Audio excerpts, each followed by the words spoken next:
Hi, I'm Apollonia. You may remember me from Purple Rain as leading lady to Prince, or from my band Apollonia 6. I've starred in films, TV shows, and I've been on the cover of magazines all over the world, including Playboy. I was also an LA Rams cheerleader. I'm going to take you with me. Welcome to my podcast, Apollonia Studio 6.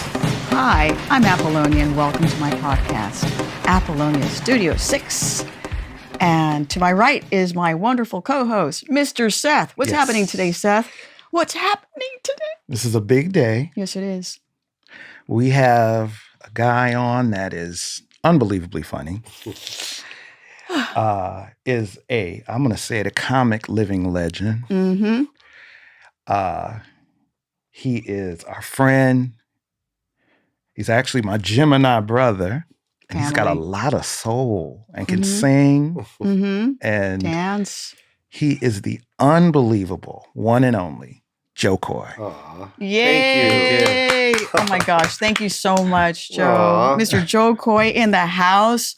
I'm so excited. I was just I'm excited. I'm on your pod. Like what? Wow. Come on, Apollonia. This is just so great. I've been so excited to have you here. I was just saying to you, I was like really nervous this morning. I started getting all like verklempt and anxiety, and I go, I know he's my friend, he's my family, and I was just excited. I was just so excited that I started feeling sick. The anxiety, but thank you so much. And here you are. I mean, we've known each other for, I don't know. It's been a couple years, right? Or something like that, like before COVID. It was way before COVID, yeah. Yeah.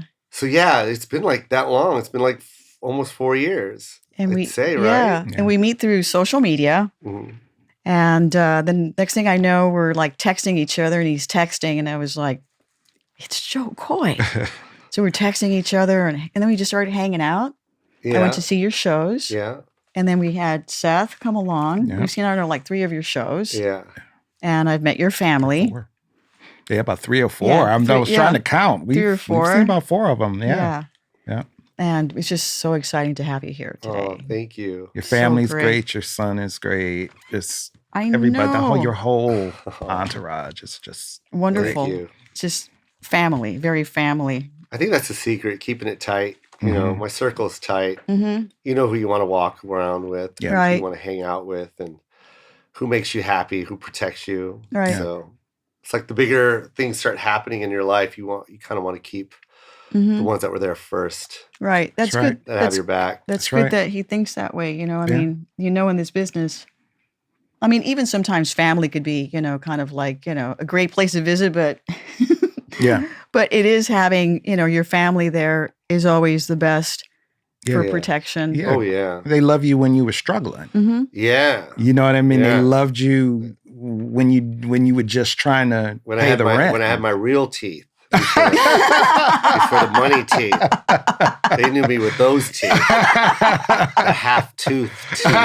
You know what I mean? Twofers. Mhm. Oh my God.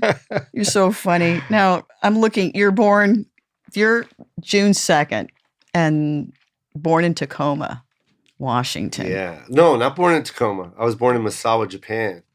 Really? Yeah. Mm. Misawa, Japan. I'm a Air No. Force baby. Oh my goodness. So why does she? Damn internet. Damn man. It's okay. internet. Throw these damn I mean, I cards call out. Tacoma home. Right. So, That's where comedy was born. That's Right. where I fell in love with stand-up. so you were born in Japan. I was born in Japan. Yeah. How old were you when you were brought over to the U.S.? Oh man! Right away I was like 2, and then we lived in Illinois for 3 years, and then I moved to the Philippines when I was 5. So you went back to the Philippines? No, that was my first time in the yeah. Philippines. So Okay. from 5 till Japan, 11. U.S., Philippines. yeah, Japan, U.S., then Philippines for 6 years. Really? Yeah, and then from the Philippines we moved to Washington, Okay, to Tacoma. and that's where my dad retired. I Okay. see. Okay. Wow. Man. Joseph Glenn Herbert. Herbert.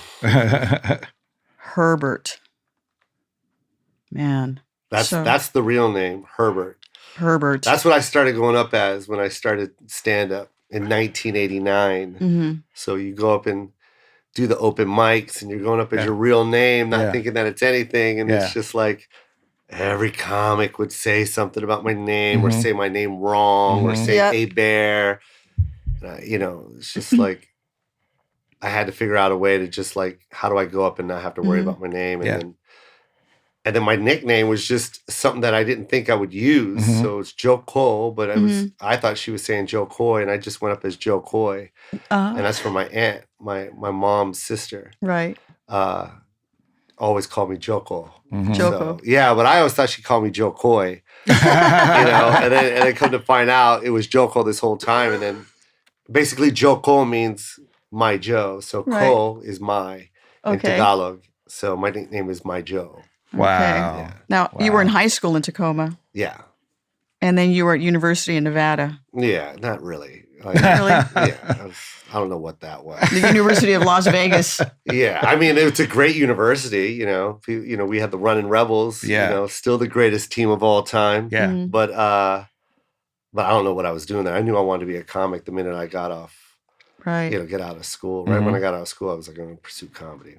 What was your very first gig? My first gig was so my sister was in this thing called Star Mania. It was like a knockoff version of Star Search. Star Search, yeah. And what they did was it was a scam, is what it was. Okay, so like these promoters would call themselves that they had this talent show, and they would go to all these local bars or whatever, casinos, and they would say, "Hey, we're going to bring a talent show here." So then they would get all these talent, these people like, singers, dancers, whatever, and say there's a $500 prize. Just come to this bar, right? So then they would all go to this bar, but it was your job to bring like your people in the seats, bringers. So they were bringers. So like my sister would be like, I'm in this competition, but I need 6 people to come. So she would bring 6 people. And then, you get like 10 people on the show. You got like 100 people in the bar, and then, the bar makes a lot of money. And so it was a scam, but, to my sister, she's thinking I'm competing. Yeah. So I went to one of those shows, and there was a comedian that was on stage, and my sister just looked at me. She's like, "Oh my God, you're so much funnier than this guy." And in my head, I was like, I'm already thinking about doing stand-up. So I went home and I called the number, and I joined that same competition without my sister knowing that I was in it. And that was my first gig. Oh my God. Yeah. So in front of your sister? No, she had no idea. I went to another bar. I wasn't even old enough. Like the one that she was on was in a casino. Yeah. So it was like in a lounge, so I could go. Yeah. Because I was 18. Yeah. But when I signed up, it was in a bar. And the bar's on Eastern and Tropicana. It was like a legit bar. Yeah. And I remember the whole week I was trying to grow that peach fuzz. I was just having the baby hairs on my upper lip. Then I colored it in. I got a tie. And I went up that night. I was so nervous because I thought they were going to card me. They never carded me. Wow. And then I went up. I went up before I thought I was going to crush. In my head, I thought there was going to be like the promoter of the show calling Hollywood. That was what I envisioned. Like, this kid's incredible. He's smashing right now. And then he holds the phone up to the stage. Right. Listen to him roar. That's what I thought was going to happen. None of that happened. Oh, no. And the guy that went up before me was this Lionel Richie impersonator. And he crushed. He did like 2 songs. He sounded just like Lionel Richie. And then he sat down. Then they brought me up, and I bombed. And I did this song. I did this joke. It was a dirty joke. I'm 18, so I was dirty. And basically all I said was like, the condoms are too big. How am I going to wear? Like, it was stupid. It was a stupid, hacky joke.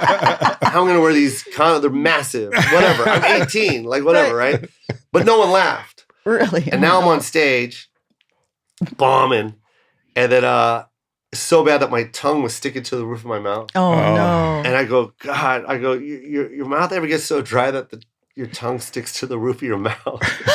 And this lady at the bar sitting down, she goes, "Put a condom on it." And the crowd goes crazy. Like, she just killed on a callback with a joke that sucked from me. So, and then I get off stage, and then I sit next to the Lionel Richie guy, and it's like, that was that moment. It was that moment where I could have easily said, I'll never do this again. Because Yeah. it was so horrible. Yeah. But that guy, man, I wish I knew his name, or like, I hope someday he hears, because I've said this story a million times, but it was his words. That he was just like, hey, man, like, you didn't do good tonight, but your presence on stage was amazing. He goes, you got something about you on stage. That's so cool. So just keep doing it. And literally, like, I was so sad, but those words were what I needed. Right. To keep doing it. Yep. You gotta find out who he is. Yeah, the bar's on Tropicana and Eastern in Las Vegas. So if you guys are ever there, and I went there with my son. I brought him in there, and it's still the same setup. The stage is there. The bar where that lady was sitting,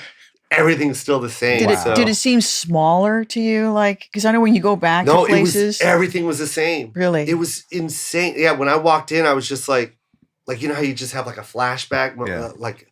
I couldn't believe what I was seeing. How did you feel? What weird? Like it all came back, and I'm looking at my son. My son was 18, right? So I'm just like, Joe, I was your age. Like, oh man, I was your age. Like, and I looked at my son. He was tiny. Like he looked like me. Yeah, like just a skinny little, boy. And in this bar, and I looked at the stage, and I was like, I was right there. This is where it all how cathartic. Started. That's incredible. Yeah, that is incredible. Man, that is incredible. A life in Vegas, huh? Yeah. So you started doing Catch a Rising Star at the MGM? Yeah, but the way I got that was a coffee house. Okay. So I started doing coffee houses, and this is back, you got to remember, this is 89, 90, 91. Like, they didn't have open mics in Vegas. Right. Like, if you wanted to go up at the Improv or Catch a Rising Star, you had to be a known, established comic. And in Vegas, you do 7 day a week, right? So you go from Monday to Sunday. Really? Yeah, it's not like, it's not like LA Thursday through Sunday. Is it one show a night? It's like 11 shows or something like that. It's like Monday 1, Tuesday 2.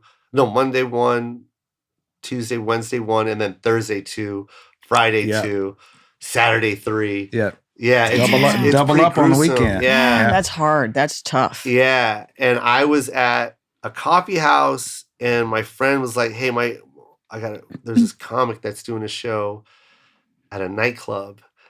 It was called the Beach Nightclub, and they open the doors at 9 before they even start dancing, and they have an open mic on the dance floor or something like that, right? So I went, and I was going a lot because everyone was like, the bartenders and the waitresses would watch me, right? Yeah. And the manager was dating the host of that show. Wow. So the manager of Catch a Rising Star, and I walked off stage, and he was like, hey, you're gonna do a full week at Catch a Rising Star. And that's how I got Catch a Rising Star, was an open mic at a bar. That's so fun. And they paid me $100. Was it $100? Yeah, I think it was less than that. I think it was $50 a show. Really? Yeah. And I had that check because I scanned it. I have it saved, but it was my first big paycheck from Catch a Rising Star. And I think it was like $600 for like 12 shows. And that's big money for you back huge. then. Yeah. I'm working at Foot Locker. Yeah. And I thought I made it. So how long did you do Catch a Rising Star? Oh, not that long. Okay. I'm glad you asked that question because so I'm doing Catch a Rising Star, and the manager there hands me a stack of 2-for-1 tickets, these little orange square tickets. And they're 2-for-1s. And he was like, just hand them to anybody. Like all your friends, whoever, if they want to come, just give them a 2-for-1 ticket. They can come watch you. I handed them like candy. I was handing them out like candy on Halloween, just handing it to everybody. And then on Friday and Saturday, I noticed that no one was there to see the guy I'm opening for. And like everyone was like in the audience was my friend. And I was just like, wait a minute, then why am I doing 2-for-1s for this guy when I can do it myself? Right. And so I started renting out theaters. Okay. Oh. And I was like, I'll just rent a theater. You know what I mean? Why am I packing this room and I'm only getting $50 when I can take the whole nut, right? So, entrepreneurship. Yeah. So I rented out this theater. It's like $800 for like an 800 seat theater. And I just started making my own 2-for-1s. I made my own tickets, and that's how I did it. And I started selling my own tickets. So how old were you then? I think I was like 23, 24. Aside from, you're starting to do your comedy. That's like your big dream. When you weren't doing those things, your aspirations as far as being a comedian, what is your life like in Vegas?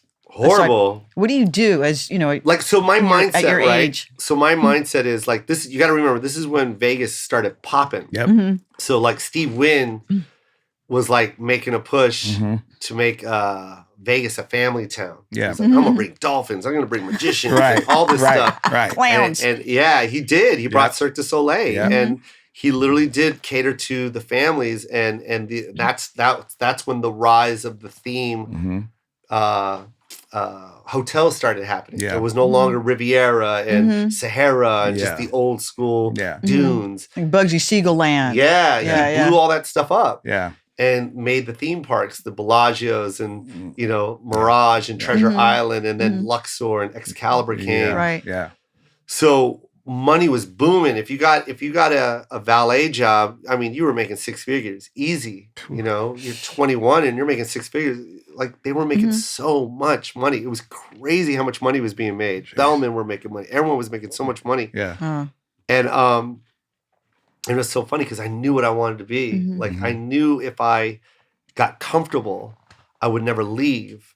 And I knew six figures would make me comfortable. Yeah. And I had an opportunity to work the Mirage Valet. My mom knew the manager's son, mom. Oh. And they were friends. And this like the Mirage Valet was the bread and butter. It was like, you get this job and you're set for life. Yeah. There was a waiting list to try and get just a job. And I got offered the job. And it was so funny because I remember the interview, the guy was just like, hey, look, we're not really hiring, but my mom and your mom are friends and, and we want good people in this, in this family. And he was like, so if you can do it, come on over and we'll make it work. And he goes, you're going to have to do some graveyard shifts every now and then, but I'll make sure I get you like at least 25, 30 hours a week. Damn. And I was just like I remember going home. I was so excited, but I remember going home and then calling him and I was just like, I'm going to pass. And even he was like, wait, what? Wow. Like, what are you talking about? Like, do you know how many people want this job? And I was just like, yeah, but I just knew. Yeah. I knew if I took that job, I wouldn't pursue stand-up. Yep. And so, yeah, I remember turning that down and just going for it and still taking crappy jobs. Yeah. Selling jobs. I called them disposable jobs. It's like I'll work at Foot Locker and if I get a gig, I'll quit. Yeah. If they don't give me the time off, I'll just quit. Yeah. So. Hey, George Clooney worked shoes also salesman. Ooh, that was my thing, shoes. Yeah, and he was like always talked about the women and their feet. Yeah. And sometimes you'd see a little bit too much that you're not supposed to see on purpose. How a lady, like, oh, he's so handsome. It's Joe. Oh, not me. I was selling tennis shoes. Like that was mine. I was always at a Foot Locker or a Champs. Oh, okay. Yeah, that's where I was. I did the easy jobs, So the ones that no one wanted. They wore socks, right? You have to look at them janks. Yeah. Well, I remember the very first time I saw you was on Comic View. Wow. And you want to know how I got that? Yeah. It's a good story. I'd love to hear Tell it. us. So I was working at the dolphin habitat at the Mirage. And I'm a tour guide, right? And a horrible gig. It's like 120 degrees out there. You're just sweating the whole day. You're just sweating. Yep. And one of the tour guys comes up to me and she's like, "Hey, Comic View is here. The show. Like they're doing a concert." And I go, "What?" Like, yeah, they're doing a live concert at Comic View in Vegas. I'm like, "Where?" The Country Star. I'm like, what? You got to remember, this is a time when black comedy was like still like not being touched. Right. Mm-hmm. You know what I mean? Right. Like you're not in the casinos. Like you had to be either Chris Rock or you know what I mean. You had to be a huge name. They weren't bringing like up and comers. They weren't putting them in the improvs. Like you were doing like restaurants and Steve Harvey and Bernie Mac and all of them would say it, the Chitlin circuit. Yeah. Like we were doing these bullshit bars like in small cities that no one talked about, but that's how they made their money because they weren't getting booked in the white clubs. Yeah. And that's how it was back then. It was like Country Star? Like, what is Comic View doing at the Country Star? Yeah. Country Star was this restaurant that was dedicated to like country. It was like a Hard Rock casino, Hard Rock cafe for country. For country, okay. So like all the pictures on the wall are just like these cowboys. And, you know, just country Mel singers. Tillis. And now we got Comic View in there. You know, and it's just like whatever. But I couldn't believe they were there. But I remember begging my manager. I was like, please just let me go home. I gotta go to Comic View. And she let me go. And I drove all the way home, put on this suit, didn't even take a shower. I got a Prelude, one tail light. I put on a suit, no AC. I'm still sweating from the tour guide. And I'm driving. I got this fake resume with all this stuff that says that I've opened for people. I didn't open for anybody. And I had this headshot that my dad gave me. You know, my dad took my headshot. It was a horrible headshot. And I go to the front of the line. This line was wrapped around the building. You know what I mean? It was packed. And I walked right to the door, and there's a security guard. And I go, hi, my name is Jokoy. I'm a local comic. A lot of people know me here. Nobody knew me. Nobody. You know what I mean? I had like this you know, my portfolio, whatever it was. Like I had this folder with pictures and all kinds of stuff. It was all a lie. And I go, look, like I've opened for all these people, and I go, I would love to just talk to your promoter real quick, see if I could do some stage time. And this has never happened before in my life, and it's never happened after. So God was on my side or something, because the security guard was like, let me go get her. And he left his station. Like, when have you ever seen a security guard leave? And there was a line down like wrapped around the building, and like huge security guard. He's like, I'll be right back. And he leaves, and I'm like, what? And he comes back with, and by the way, she's still my friend, the promoter of this, and her name is Yvette Anderson. Okay. And she walks up, and I hand her my resume, and I was just like, yeah, I'm a local comic. A lot of people know me here. Like, nobody knows me. And then she's like, the show's already booked, and she's like, but I'm gonna hold on to this because we're touring, and we're gonna come back to Vegas. And she goes, and we'll give you a call, and we'll love for you to warm up. And I was like, and then she goes, do you want to watch the show? And I'm like, oh my God, I would love it. And she let me in. Wow. And she sat me in her booth. It was so crazy. Like the gods were just like on my side. She sat me on like in her booth. And in her booth, there was a camera, like this huge camera. It was a Canon 3 CCD. It was like this massive camera.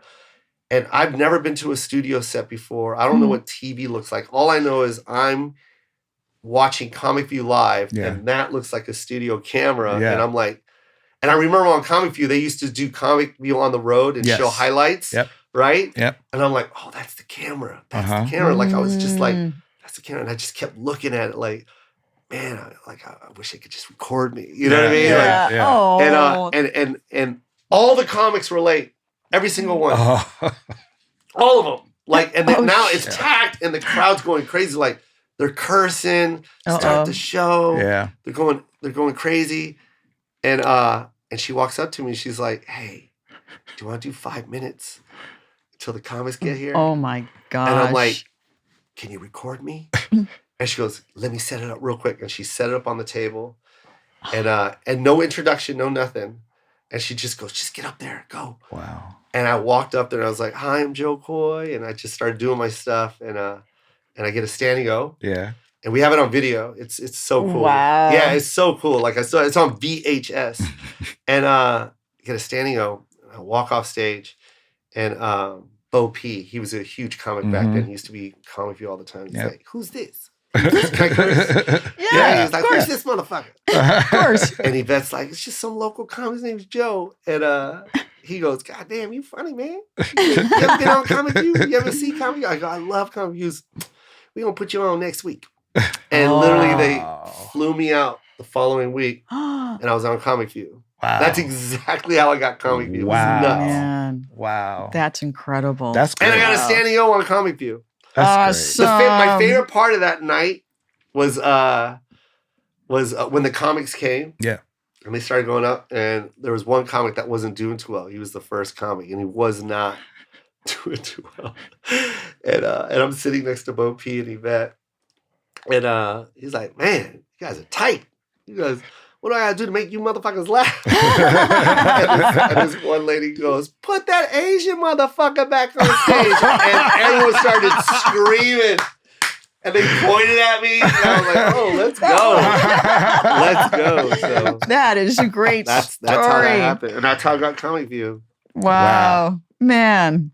And then after that, stuff started. Yeah. So then I got Comic View. Yeah. And then, I met all these black comics. Yep. Mm-hmm. And they all became friends. So that's why I know J.B. Smooth and Ian Edwards and, Mike Epps and some more and all these. God, I can't stop Corey Holcomb. Like, I've met all these guys on this thing called the Black College Comedy Tour. Yeah. And like I said, like, black comics weren't getting the improvs. They weren't getting anything. I mean, for years, just on Sunset, Comedy Store would have its own show called Fat Tuesdays, which is when the night is dark. Like they would. That's when the building is nobody's there. They turn off all the lights and they're like, you know what? We'll go ahead and turn the lights on Tuesday and let you guys have your night. Yeah. And that was Fat Tuesday. Yeah. Guy Torrey would do that show and it would just be popping. Yeah. Wow. And he sold out, 2 shows on every Tuesday. Yeah. And but those were the kind of shows that they get. They get these theme shows. They would never get like the main show, the Friday, Saturday shows. Yeah. They would get like a Monday, like a Mo Betta Monday. Yeah. The Improv or Fat Tuesday. So anyway, I get on this thing called the Black College Comedy Tour, which is basically the black student body would hire black comics. Yeah. You know what I mean? That are up and coming that they seen on Def Jam or Comic View. Yeah. But the thing is, you had to have diversity. The school wouldn't allow just all black, so you had to have diversity. Yeah. Right. I was diversity. Yeah. Right. So it was like, they were like, do you have an Asian comic? We got jokoy. Do you have a Mexican comic? Jokoy. It was like, I was everything. It was like me, Gary Owen, and Honest John were like the 3 others. Like, you know what I mean? So if Mike Epps went to Alabama, it would be Mike Epps, Joe Coy, and Michael Blackson. Yeah. You know what I mean? Yeah. And this is like in the 90s. So I became friends with these guys. And one of the guys was Honest John. I got really close to Honest John. Because we had like the similar story. We would always get booked as the other. So, and he was like, hey, man, he started taking me on the road and he was just like, hey, man, you need to be on Def Jam. Yeah.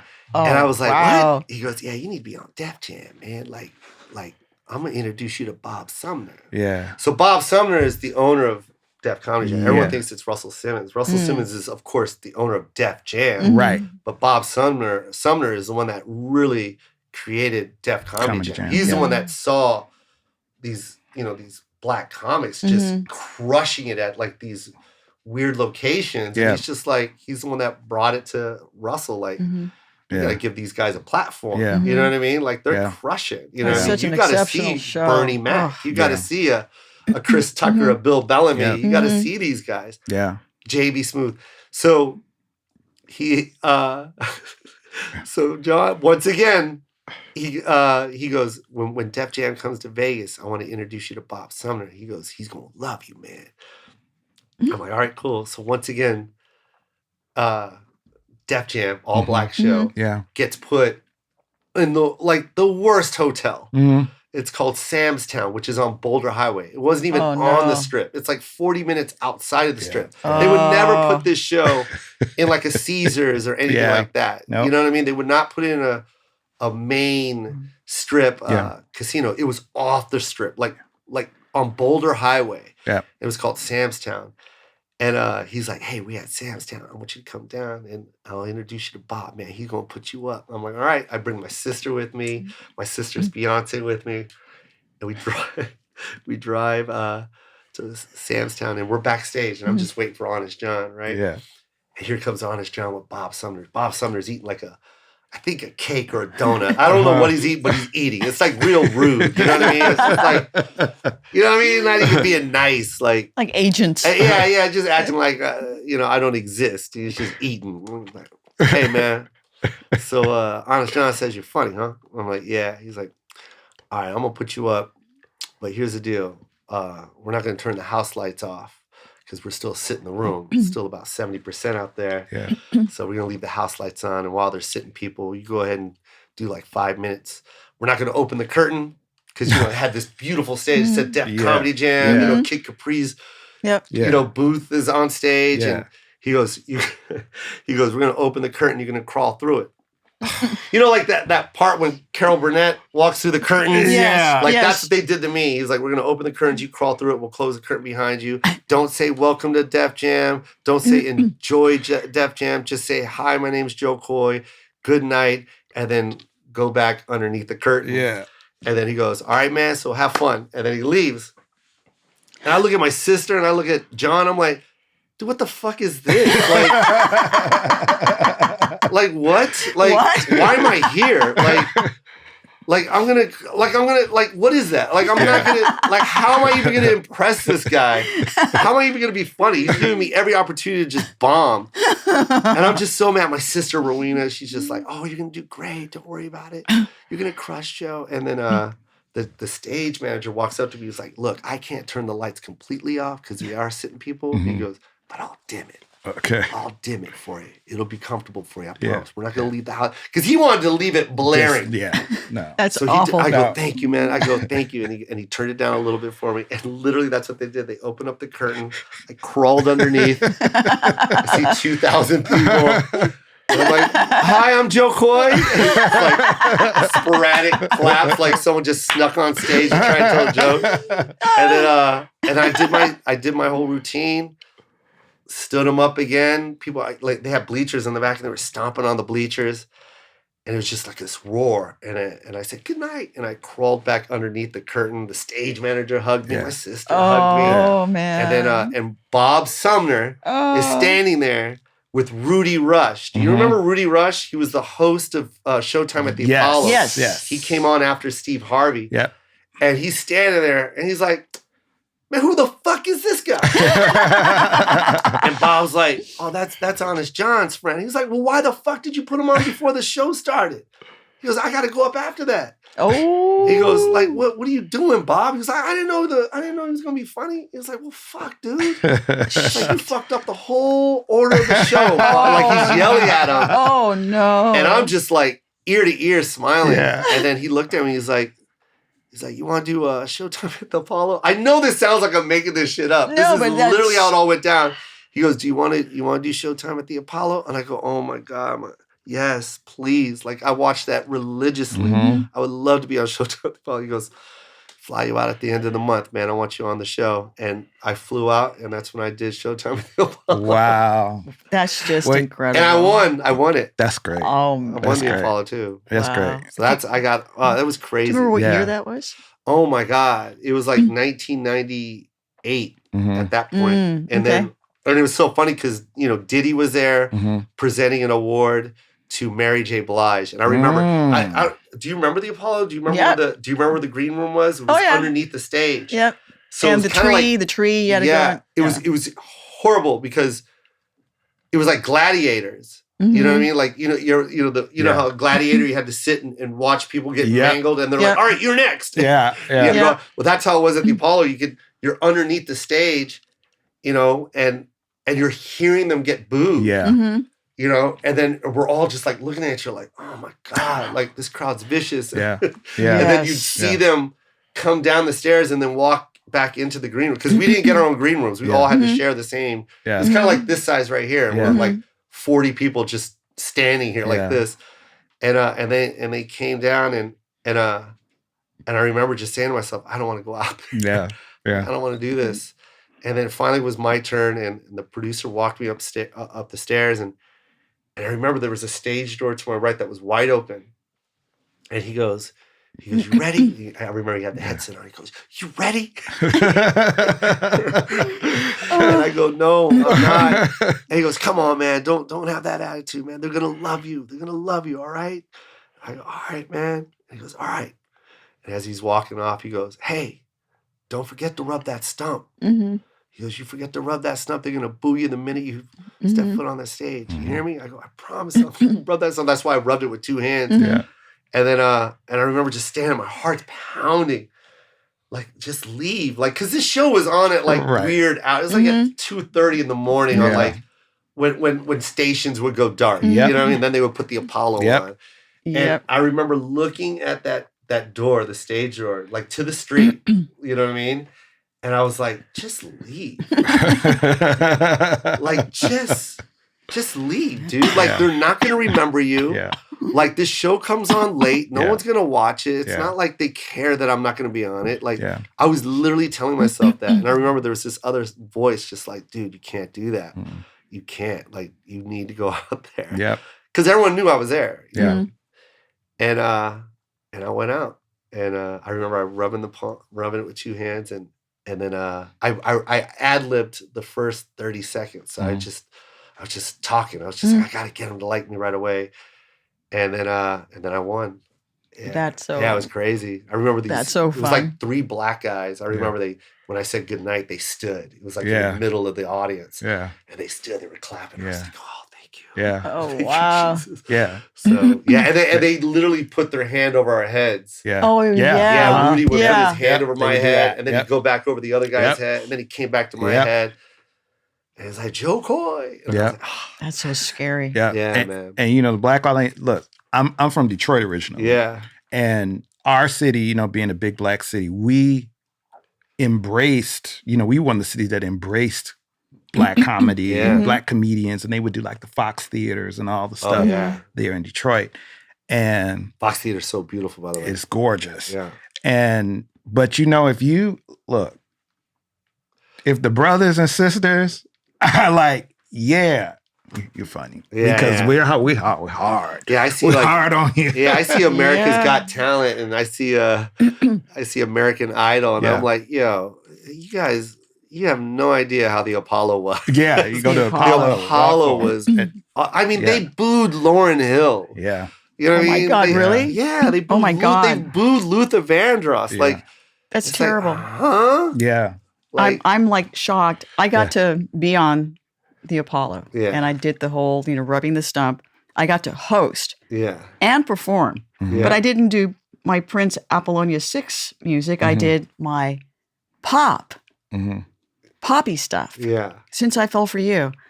And I didn't get booed or anything, but I was terrified because I was like, oh, they're going to want to hear Prince music. Yeah. And I'm a funky, Mexican with 2 left feet, unfunky. I was like you. I was terrified. People don't know the history of the Apollo. Like they booed Neo. No. Yeah, Neo had like it was a boy band. It was a group. There was like 3 of them. It was a group. And they booed him, and I'm like, oh my God, it's just brutal. Yeah. I was ready to dodge. Like I said, well, I got to, dodge tomatoes or something. So I was like, hey, don't cry. Just be tough and just smile and dodge the tomatoes. I was terrified. Yeah. Oh, I was terrified. Ooh. Yeah. If you ever watch it, it's like on the internet, right? Like you watch it, but like I'm wearing this hat. It's called Dada Supreme. Okay. And Dada was a, black. It was a black-owned company. Yep. So it was like this is during the time when, they were black-owned fashion was like black-owned companies were getting into the fashion industry. Right. So it was like Mecca and God, I can't even think of all the names now. Yeah, Baby Fat. Fat Farm. Fat Farm and Rockaware Fubu and Dada. Yeah, Fubu. Yeah. And Dada had this hat, and LL would wear it, and Biggie would wear it. And this is like I said, there was no internet back then. You know what I mean? You just saw stuff on BET or MTV. You see a video and you see fashion. And you're like, how do you find that? Like you had to remember what it looked like. You had to go to New York, first of all. You would never find it on the West Coast. Or you would go to Melrose. That was back in the day when Melrose would have a lot of unique clothing that you would never find at the mall. And I was in love with this hat.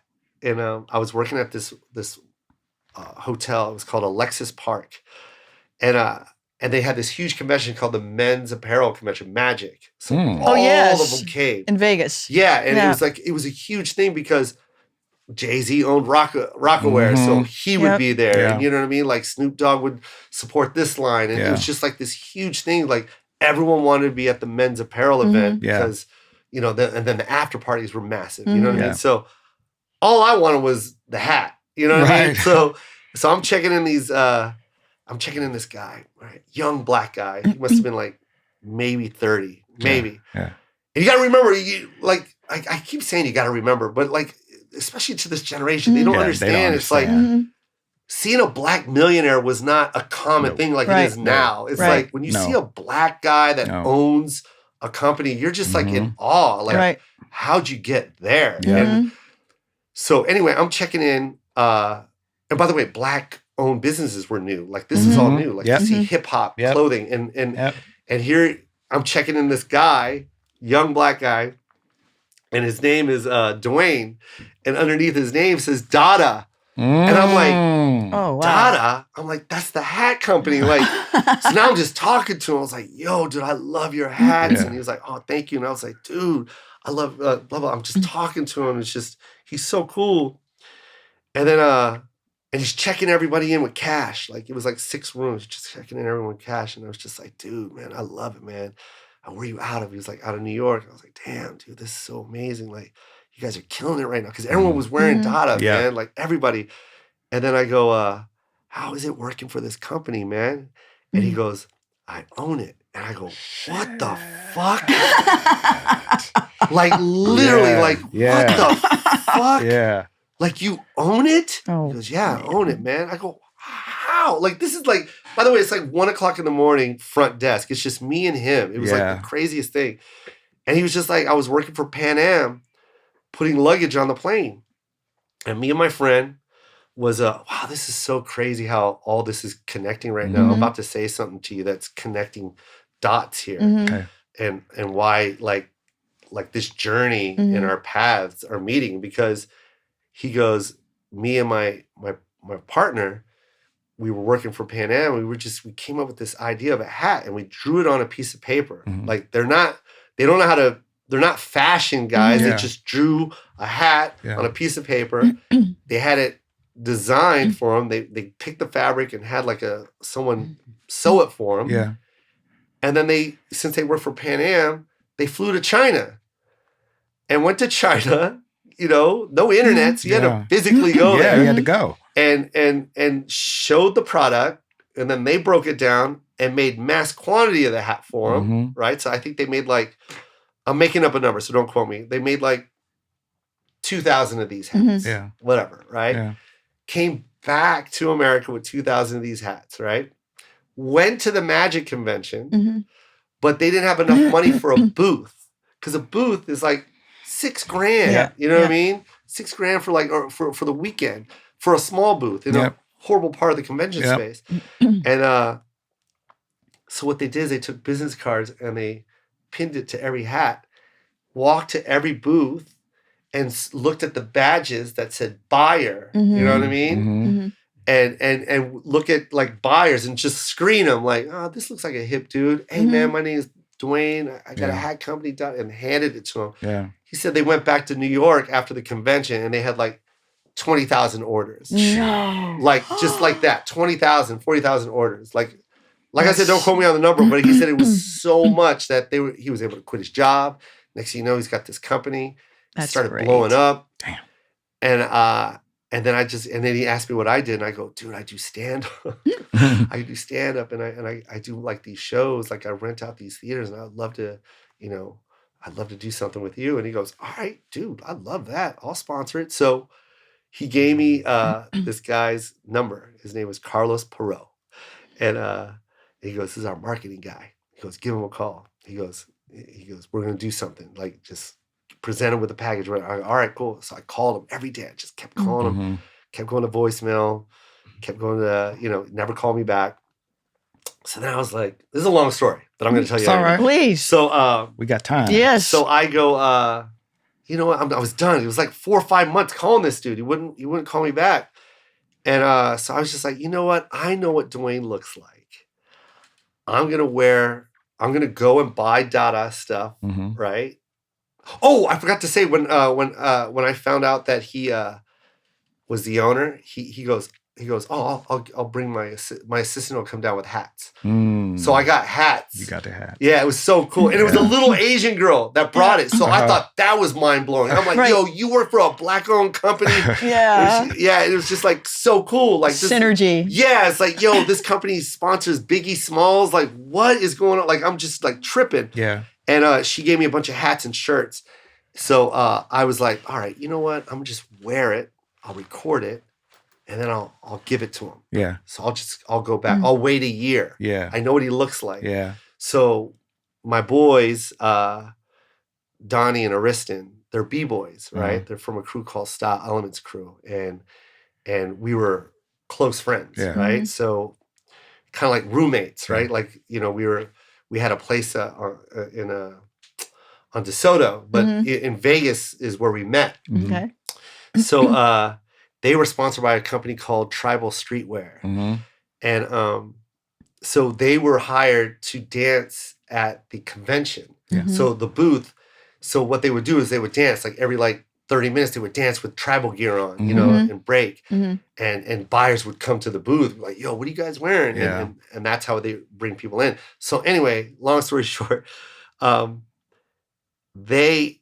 get a convention pass is like a couple grand, right? So they already had entertainment passes. Yeah. So they would both go in, and then one would come out with 2 passes, and then he'd give me the pass. And we would do that every day, right? Right. And all I would do was stand by the Dada booth with my tape. Yeah. And I would stay there. I would get there early, and I would stay there until the last guy left, right? Yeah. And if I went to the bathroom, I'd be so mad because I'm like, yo, he probably came already. Yeah. and I would literally just stand by the Dada booth waiting for Dwayne. And I remember, I think it was on the 3rd day, and he walked up. I go, there he is. And he was talking to a buyer. I remember him talking, and I didn't give a shit. I'm like, I'm going to walk up to him and give him this tape. And I walked right up to him, and I was like, Dwayne, I'm Joe. You met me at the hotel. I said I was a comedian. I just want you to know I've been trying to call Carlos. He wouldn't pick up. So I just went ahead and I made a tape of me doing stand-up wearing your stuff. And he was like, what the fuck?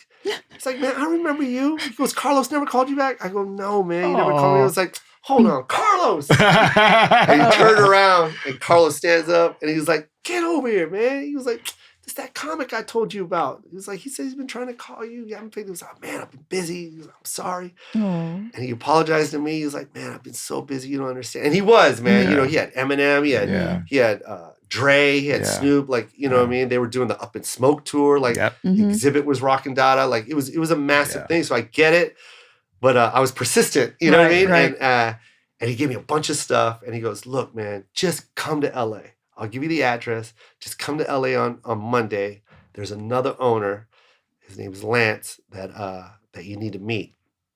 Just have the price point. How much is it going to cost for this show?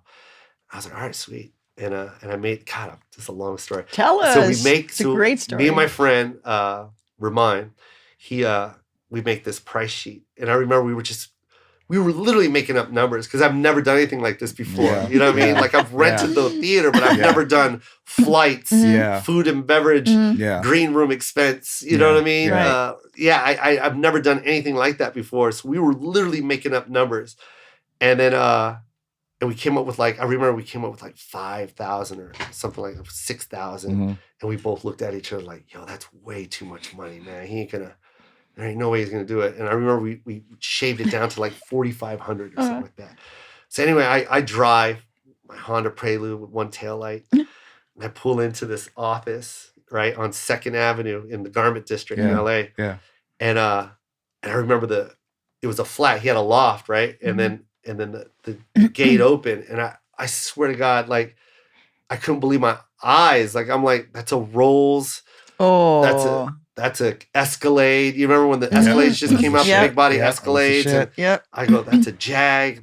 I'm like, wow. Just young millionaires, right? And I'm like, where? And here I am in my Prelude, and I'm pulling into this thing, and it closes, and Carlos is there. By the way, Carlos is still my best friend to this day. Wow. And he takes me into the marketing room, and I'm sitting there with this little this folder, and here comes Lance, right?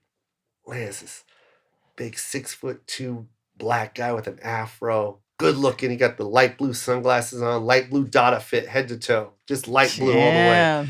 And he walks in, got a goatee, and he sits down, and I hand it to him, and he goes, "Yeah, I like you, man. You're really funny."